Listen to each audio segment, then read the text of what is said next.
সাহিত্যের ছোঁয়া ইউটিউব চ্যানেলে আপনাদের সকলকে জানাই স্বাগতম। আর আজকের গল্প বিভূতিভূষণ বন্দ্যোপাধ্যায় রচিত পুঁইমাচা এপিসোডটি শুরু হচ্ছে। সহায় হরি চাটুর্যে উঠানে পা দিয়াই স্ত্রীকে বলিলেন, একটা বড় বাটি কি ঘটি যা হয় কিছু দাও তো, তারুক্ষুরো গাছ কেটেছে, একটু ভালো রস আনি। স্ত্রী অন্নপূর্ণা ঘরের রান্নাঘরের দাওয়ায় বসিয়া শীতকালে সকালবেলা নারিকেল তেলের বোতলে ঝাঁটার কাঠি পুড়িয়া 2 আঙুলের সাহায্যে ঝাঁটার কাঠিলগ্ন জমানো তেলটুকু সংগ্রহ করিয়া চুলে মাখাইতেছিলেন। স্বামীকে দেখিয়া তাড়াতাড়ি গায়ের কাপড় একটু টানিয়া দিলেন মাত্র, কিন্তু বাটি কি ঘটি বাহির করিয়া দিবার জন্য বিন্দুমাত্র আগ্রহ তো দেখাইলেন না, এমনকি বিশেষ কোনো কথাও বলিলেন না।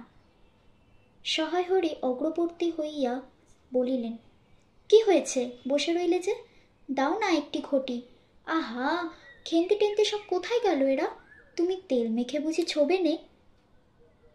অন্নপূর্ণা তেলের বোতলটি সরাইয়া স্বামীর দিকে খানিকক্ষণ চাহিয়া রহিলেন, পরে অত্যন্ত শান্ত সুরে জিজ্ঞাসা করিলেন, তুমি মনে মনে কি ঠাউরেছ বলতে পারো? স্ত্রীর অতিরিক্ত রকমের শান্ত সুরে সহায় হরির মনের ভীতির সঞ্চার হইল।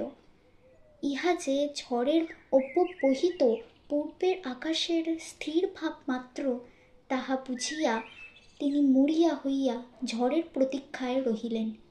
একটু আমতা আমতা করিয়া কহিলেন, কেন, কি আবার কি? অন্নপূর্ণা পূর্বাপেক্ষাও শান্ত সুরে বলিলেন, দেখো, রঙ্গ করো না, ন্যাকামো করতে হয় অন্য সময় করো। তুমি কিছু জানো না কি, কিছু খোঁজ রাখো না? অত বড় মেজার ঘরে সে মাছ ধরে আর রস খেয়ে দিন কাটায় কি করে বলতে পারো? গায়ে কি গুজব রটেছে জানো? সহায় হরি আশ্চর্য হইয়া জিজ্ঞাসা করিলেন, কেন, কি গুজব? কি গুজব জিজ্ঞাসা করো গিয়ে চৌধুরীদের বাড়ি। কেবল বাগদি তুলে পাড়ায় ঘুরে ঘুরে জন্ম কাটালে ভদ্রলোকের গায়ে বাস করা যায় না, সমাজে থাকতে হলে সেই রকম মেনে চলতে হয়। সহায় হরি বিস্মিত হইয়া কি বলিতে যাইতেছিলেন, অন্নপূর্ণা পূর্ববৎ সুরেই পুনর্বার বলিয়া উঠিলেন, এক ঘরে করবে গো তোমাকে, এক ঘরে করবে। কাল চৌধুরীদের চণ্ডীমণ্ডপে এসব কথা হয়েছে। আমাদের হাতে ছোঁয়া জল আর কেউ খাবে না। আশীর্বাদ হয়ে মেয়ের বিয়ে হলো না, ও নাকি উচ্ছুক্কু করা মেয়ে। গায়ের কোনো কাজে তোমাকে আর কেউ বলবে না। যাও, ভালোই হয়েছে তোমার। এখন গিয়ে দুলে বাড়ি বাগদি বাড়ি উঠে বসে দিন কাটাও।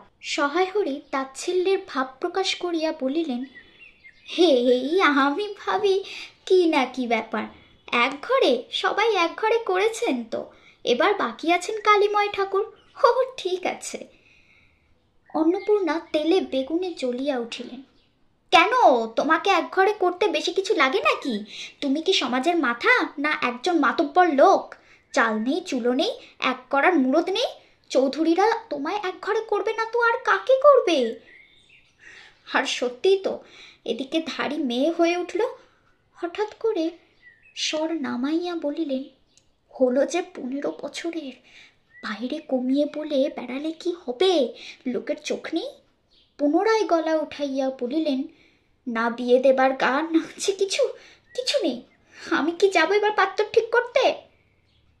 সশরীরে যতক্ষণ স্ত্রী সম্মুখে বর্তমান থাকিবেন, স্ত্রীর গলার সুর ততক্ষণ কমিবার কোনো সম্ভাবনা নাই বুঝিয়া সহায় হরি দাওয়া হইতে তাড়াতাড়ি একটি কাঁসার বাটি উঠাইয়া লইয়া খিড়কি দুয়ার লক্ষ্য করিয়া যাত্রা করিলেন। কিন্তু খিড়কি দুয়ারে একটু এদিকে কি দেখিয়া হঠাৎ থামিয়া গেলেন এবং আনন্দপূর্ণ স্বরে বলিয়া উঠিলেন, হে, এসব কি রে খেন্তিমা, এসব কোথা থেকে আনলি? এই যে 14-15 বছরের একটি মেয়ে আর দুটি ছোট ছোট মেয়ে পিছনে লইয়া বাড়ি ঢুকিলা, তাহার হাতে এক বোঝা পুঁই শাক, ডাঁটাগুলি মোটা ও হলদে। হলদে চেহারা দেখিয়া মনে হয় কাহারা পাকা পুঁই গাছ উপড়াইয়া ফেলিয়া উঠানে জঙ্গল তুলিয়া দিতেছিল, মেয়েটি তাহাদের উঠানের জঞ্জাল প্রাণপণে তুলিয়া আনিয়াছে। ছোট মেয়ে দুটির মধ্যে একজনের হাত খালি, অপরটির হাতে গোটা 2-3 পাকা পুঁই পাতা জড়ানো কোনো দ্রব্য। বড় মেয়েটি খুব লম্বা, গোলগাল চেহারা, মাথার চুলগুলো কৃষ্ণ ও অগোছালো বাতাসে উড়িতেছে। মুখনা খুব বড়, চোখ দুটো ডাগর ডাগর ও শান্ত। সরু সরু কাঁচের চুড়িগুলো 2 পয়সা ডজনের একটি সেফটি পিন দিয়ে একত্র করিয়া আটকানো। পিনটির বয়স খুঁজিতে যাইলে প্রাগৈতিহাসিক যুগে গিয়া পড়িতে হয়।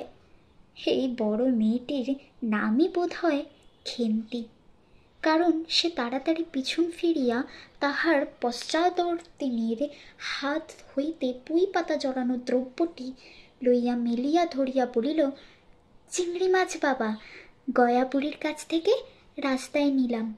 দিতে চায় না, বলে তোমার বাবার কাছে আর দিনকার তরুণ 2 পয়সা বাকি আছে।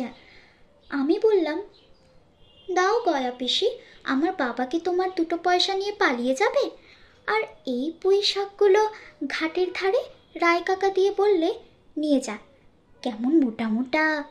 অন্নপূর্ণা দাওয়া হইতে অত্যন্ত ঝাঁঝের সহিত চিৎকার করিয়া উঠিলেন, নিয়ে যা। আহা, কি অমর্ত্যই তোমাকে তারা দিয়েছে! পাকা পুঁই ডাঁটা কাঠ হয়ে গিয়েছে, 2 দিন পরে ফেলে দিতে হবে, নিয়ে যা। আর উনি তাদের আগাছা উঠিয়ে নিয়ে এসেছেন। ভালোই হয়েছে, তাদের আর নিজেদের কষ্ট করে কাটতে হলো না। যত পাথুরে বোকা সব মরতে আসে আমার ঘাড়ে। ধাড়ি মেয়ে, বলে দিয়েছি না তোমায় বাড়ির বাইরে কোথাও পা না দিতে? লজ্জা করে না এ পাড়া সে পাড়া করে বেড়াতে? বিয়ে হলে যে 4 ছেলের মা হতো, খাওয়ার নামে তার জ্ঞান থাকে না? না, কোথায় শাক, কোথায় বেগুন, আর একজন বেড়াচ্ছেন কোথায় রস, কোথায় ছাই, কোথায় পাশ। ফেল এসব, বলছি ফেল এসব। মেয়েটি শান্ত, অথচ ভয় মিশ্রিত দৃষ্টিতে মার দিকে চাহিয়া হাতের বাঁধন আলগা করিয়া দিল। পুঁই শাকের বোঝা মাটিতে পড়িয়া গেল। অন্নপূর্ণা বকিয়া চলিলেন, যা তো রাধি, ও আপদগুলো টেনে খিড়কির পুকুরের ধারে গিয়ে ফেলে দিয়ে আয় তো। ফের যদি বাড়ির বাইরে পা দিতে দেখেছি, তবে ঠ্যাং খোড়া করে দেবো তোর। বোঝা মাটিতে পড়িয়া গিয়াছিল। ছোট মেয়েটি কলের পুতুলের মতো সেগুলো তুলিয়া লইয়া খিড়কি অভিমুখে চলিল। কিন্তু ছোট মেয়ে অত বড় বোঝা আঁকড়াইতে পারিল না। অনেকগুলি ডাঁটা এদিকে ওদিকে ঝুলিতে ঝুলিতে চলিল। সহায়হরির ছেলেমেয়েরা তাহাদের মাকে অত্যন্ত ভয় করিত। সহায়হরি আমতা আমতা করিয়া বলিতে গেলেন, তা এনেছে ছেলে মানুষ খাবে বলে, তুমি আবার বরং। পুঁই শাকের বোঝা লইয়া যাইতে যাইতে ছোট মেয়েটি ফিরিয়া দাঁড়াইয়া মার মুখের দিকে চাহিল। অন্নপূর্ণা তাহার দিকে চাহিয়া বলিলেন, না, নিয়ে যা, খেতে হবে না। মেয়ে মানুষের আবার অত নোলা কিসের? এক পাড়া থেকে আরেক পাড়া নিয়ে আসবে 2 পাকা পুঁই শাক ভিক্ষে করে। যা যা, তুই যা, দূর করে বনে দিয়ে আয়। সহায়হরি বড় মেয়ের মুখের দিকে চাহিয়া দেখিলেন, তাহার চোখ দুটা জলে ভরিয়া আসিয়াছে। তার মনে বড় কষ্ট হইল। কিন্তু মেয়ের যতই সাধের জিনিস হোক, পুঁই শাকের পক্ষাবলম্বন করিয়া দুপুরবেলা স্ত্রীকে চটাইতে তিনি আদেও সাহসী হইলেন না। নিঃশব্দে খিড়কির দৌড় দিয়া বাহির হইয়া গেলেন। বসিয়া রাঁধিতে রাঁধিতে বড় মেয়ের মুখের কাতর দৃষ্টি স্মরণে পড়িবার সঙ্গে সঙ্গে অন্নপূর্ণার মনে পড়িল, গত অরন্ধনের পূর্বদিন বাড়িতে পুঁই শাক রান্নার সময় খেন্তি আবদার করিয়া বলিয়াছিল, মা, অর্ধেকগুলো কিন্তু একা আমার, অর্ধেক সব মিলে তোমাদের। বাড়িতে কেহ ছিল না। তিনি নিজে গিয়া উঠানের ও খিড়কি দড়ির আশেপাশে যে ডাঁটা পড়িয়াছিল সেগুলি কুড়াইয়া লইয়া আসিলেন। বাকিগুলা কুড়ানো যায় না, ডোবার ধারে ছাই কাদার ফেলিয়া দিয়াছে। কুচো চিংড়ি দিয়া এইরূপে চুপি চুপি পুঁই শাকের তরকারি রাঁধিলেন। দুপুরবেলা খেন্তি পাতে পুঁই শাকের চচ্চড়ি দেখিয়া বিস্ময় ও আনন্দপূর্ণ ডাগর চোখে মায়ের দিকে ভয় ভয় চাহিল। 2-1 বার এদিকে ওদিকে ঘুরিয়া আসিতেই অন্নপূর্ণা দেখিলেন উক্ত পুঁই শাকের 1 টুকরাও তাহার পাতে পড়িয়া নাই। পুঁই শাকের উপর তাহার এই মেয়েটির কিরূপ লোভ তাহা তিনি জানিতেন। জিজ্ঞাসা করিলেন, কি রে খেন্তি, আর একটু চচ্চড়ি দিই? খেন্তি তৎক্ষণাৎ ঘাড় নাড়িয়া এই আনন্দজনক প্রস্তাব সমর্থন করিল। কি ভাবিয়া অন্নপূর্ণার চোখে জল আসিল, চাপিতে গিয়া তিনি চোখ উঁচু করিয়া চালের পাতায় গোজা ডালা হইতে শুকনো লঙ্কা পাড়িতে লাগিলেন। কালীময়ের চণ্ডীমণ্ডপে সেদিন বৈকালবেলা সহায় হরির ডাক পড়িল। সংক্ষিপ্ত ভূমিকা ফাঁদিবার পর কালীময় উত্তেজিত সুরে বলিলেন, সেসব দিন কি আর আছে ভায়া? এই ধরো কেষ্ট মুখুজ্জে, স্বভাব নইলে পাত্র দেব না, স্বভাব নইলে পাত্র দেব না করে কি কাণ্ডটাই করিলে। অবশেষে কিনা হরির ছেলেটাকে ধরে পড়ে মেয়ের বিয়ে দেয়, তবে রক্ষে। তার কি স্বভাব রাম বলো? 6-7 পুরুষে ভঙ্গ, পচার স্ত্রীয়। পরে সুর নরম করিয়া বলিলেন, তাহা সমাজের সেসব শাসনের দিন কি আর আছে? দিন দিন চলে যাচ্ছে, বেশি দূর যাই কেন? এই যে তোমার মেয়েটি 13 বছরের। সহায় হরি বাধা দিয়া বলিতে গেলেন, এই শ্রাবণে 13। আহা, 13 আর 16 তফাৎ কিসের শুনি? 13 আর 16 তফাৎটা কিসের? আর সে 13ই হোক, চাই 16ই হোক, চাই 85 হোক, তাতে আমাদের দরকার কি? সে তোমার হিসেব তোমার কাছে। কিন্তু পাত্তর আশীর্বাদ হয়ে গেল, তুমি বেঁকে বসলে কি জন্যে শুনি? ও তো এরকম উৎসুক করা মেয়ে, আশীর্বাদ হওয়াও যা, বিয়ে হওয়াও তা, 7 পাকের যা বাকি। এই তো সমাজে বসে এসব কাজগুলো তুমি যে করবে আর আমরা বসে বসে দেখব, এ তুমি মনে ভেবো না। সমাজের বামুনদের যদি জাত মারবার ইচ্ছে না থাকে, মেয়ের বিয়ের বন্দোবস্ত করে ফেলো। পাত্তর রাজপুত্র না হলে পাত্তর মেলে না। গরিব মানুষ দিতে থুতে পারবে না বলেই শ্রীমন্ত মজুমদারের ছেলেকে ঠিক করে দিলাম। লেখাপড়া নাই বা জানলো, জজ ম্যাজিস্ট্রেট না হলে কি মানুষ হয় না? দিব্যি বাড়ি বাগান পুকুর শুনলাম, এবার নাকি 20 জমিতে 4টে আমন ধানও করেছে। ব্যাস রাজার হাল, 2 ভাইয়ের অভাব কি? ইতিহাসটা হইতেছে এই যে মণিগায়ের উক্ত মজুমদার মহাশয়ের পুত্রটি কালীময়ই ঠিক করিয়া দেন। কেন কালীময়ের মাথা ব্যথা করিয়া সহায় হরির মেয়ের বিয়ে সম্বন্ধ মজুমদার মহাশয়ের ছেলের সঙ্গে ঠিক করিতে গেলেন, তাহার কারণ নির্দেশ করিতে যাইয়া কেহ কেহ বলেন যে কালীময় নাকি মজুমদার মহাশয়ের কাছে অনেক টাকা ধারেন, অনেক দিনের সুদ পর্যন্ত বাকি, শীঘ্র নালিশ হইবে ইত্যাদি। এই গুজব যে শুধু অবান্তর তাহাই নয়, ইহার কোনো ভিত্তি আছে বলিয়াও মনে হয় না। ইহা দুষ্ট পক্ষের রটনা মাত্র। যাহাই হোক, পাত্রপক্ষ আশীর্বাদ করিয়া যাওয়ার দিন কতক পরে সহায় হরি টের পান পাত্রটি কয়েক মাস পূর্বে নিজের গ্রামে কি একটা করিবার ফলে গ্রামের এক কুম্ভকার বধূর আত্মীয় স্বজনের হাতে বেদম প্রহার খাইয়া কিছুদিন নাকি শয্যাগত ছিল। এরকম পাত্রে মেয়ে দিবার প্রস্তাব মনোপুত না হওয়ায় সহায় হরি সে সম্বন্ধ ভাঙিয়া দেন।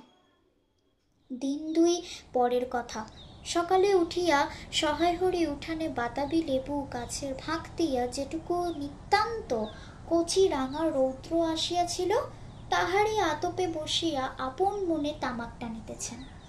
বড় মেয়ে খেন্তি আসিয়া চুপি চুপি বলিল, বাবা যাবে না? মা ঘাটে গেল।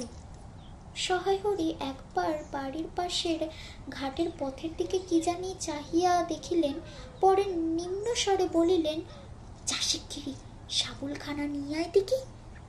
কথা শেষ করিয়া তিনি উৎকণ্ঠার সহিত জোরে জোরে তামাক টানতে লাগিলেন এবং পুনরায় একবার কি জানি কেন খিড়কির দিকে সতর্ক দৃষ্টি নিক্ষেপ করিলেন। ইতিমধ্যে প্রকাণ্ড ভারী একটা লোহার শাবল 2 হাতে দিয়া আঁকড়াইয়া ধরিয়া খেন্তি আসিয়া পড়িল। তৎপরে পিতা পুত্রীতে সন্তর্পণে সম্মুখের দরজা দিয়া বাহির হইয়া গেল। ইহাদের ভাব দেখিয়া মনে হইতেছিল ইহারা কাহারও ঘরে শীত দিবার উদ্দেশ্যে চলিয়াছে। অন্নপূর্ণা স্নান করিয়া সবে কাপড় ছাড়িয়া উনুন ধরাইবার জোগাড় করিতেছেন। মুখুজ্জে বাড়ির ছোটখুকি দুর্গা আসিয়া বলিল, খুড়িমা, মা বলে দিলে খুড়িমাকে গিয়ে বল মা ছোবে না, তুমি আমাদের নবান্নটা মেখে আর ইতুর ঘটগুলো বার করে দিয়ে আসবে।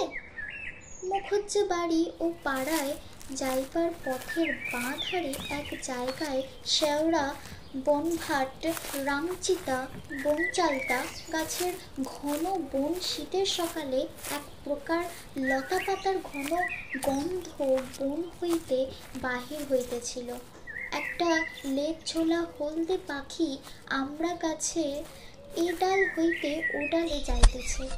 দুর্গা আঙুল দিয়া দেখাইয়া বলিল, খুড়িমা, খুড়িমা, ওই যে কেমন পাখিটা। পাখি দেখিতে গিয়া অন্নপূর্ণা কিন্তু আর একটা জিনিস লক্ষ্য করিলেন।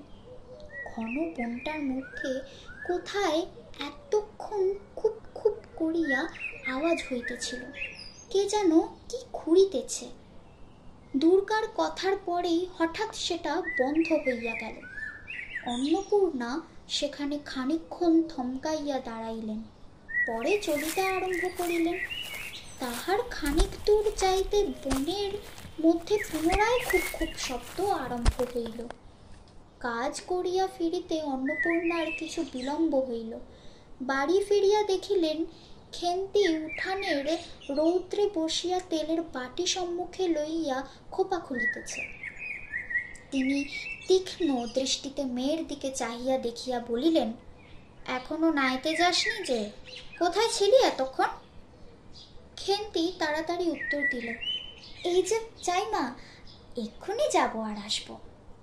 খেন্তি স্নান করিতে যাইবার একটুখানি পরে সহায় হরি সহোৎসাহে 15-16 সের ভারী একটা মেটে আলু ঘাড়ে করিয়া কোথা হইতে আসিয়া উপস্থিত হইলেন এবং সম্মুখে স্ত্রীকে দেখিয়া কৈফিয়তের দৃষ্টিতে সেই দিকে চাহিয়াই বলিয়া উঠিলেন, ওই ও পাড়ার ময়সা চৌকিদার রোজই বলে, কর্তা ঠাকুর তোমার বাপ থাকতে তবু মাসে মাসে এদিকে তোমাদের পায়ের ধুলো পড়তো, তা আজকাল তো তোমার আর আসো না।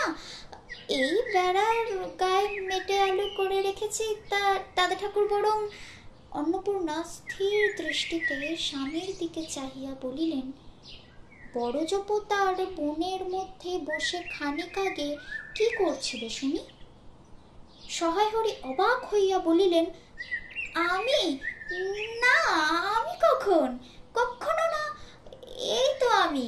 সহায় হরির ভাব দেখিয়া মনে হইতেছিল তিনি এইমাত্র আকাশ হইতে পড়িয়াছেন। অন্নপূর্ণা পূর্বের মতনই স্থির দৃষ্টিতে স্বামীর দিকে চাহিয়া বলিলেন, চুরি তো করবেই, 3 কাল গিয়েছে, 1 কাল আছে, মিথ্যা কথাগুলো আর এখন বলো না, আমি সব জানি। মনে ভেবেছিলে আপদ খাটে গিয়েছে, আর কি, দুর্গার মা ডেকে পাঠিয়েছিল। ও পাড়ায় যাচ্ছি শুনলাম বড়জোপতার বনের মধ্যে কি সব খুব খুব শব্দ। তখনই আমি বুঝতে পেরেছি, সারা পেয়ে শব্দ বন্ধ হয়ে গেল। যেই আবার খানিক দূর গেলাম আবার দেখি শব্দ। তোমার তো ইহকালও নেই পরকালও নেই, চুরি করতে ডাকাতি করতে যা করতে ইচ্ছে হয় করো, কিন্তু মেয়েটাকে আবার এর মধ্যে নিয়ে গিয়ে ওর মাথা খাওয়া কিসের জন্য? সহায় হরি হাত নাড়িয়া বড়জোপতায় তাহার উপস্থিত থাকার বিরুদ্ধে কতকগুলি প্রমাণ উত্থাপন করিবার চেষ্টা করিতে গেলেন, কিন্তু স্ত্রীর চোখের দৃষ্টির সামনে তাহার বেশি কথাও জোগাইল না, বা কথিত উক্তিগুলির মধ্যে কোনো পূর্বাপর্য সম্বন্ধ খুঁজিয়া পাওয়া গেল না। খেন্তি যে তার মায়ের কাছে ধরা পড়ে গেছে তা তো আমরা সকলেই জানি, কিন্তু এবার খেন্তির সাথে কি হতে চলেছে বা গল্প এবার কোথায় যায় তা জানতে হলে অবশ্যই পরের এপিসোডে চোখ রাখতে হবে। আর এই এপিসোডটা কেমন লাগলো অবশ্যই জানাবেন। এতক্ষণ ধরে মনোযোগ সহকারে এই ভিডিওটা দেখার জন্য অসংখ্য ধন্যবাদ আপনাদের।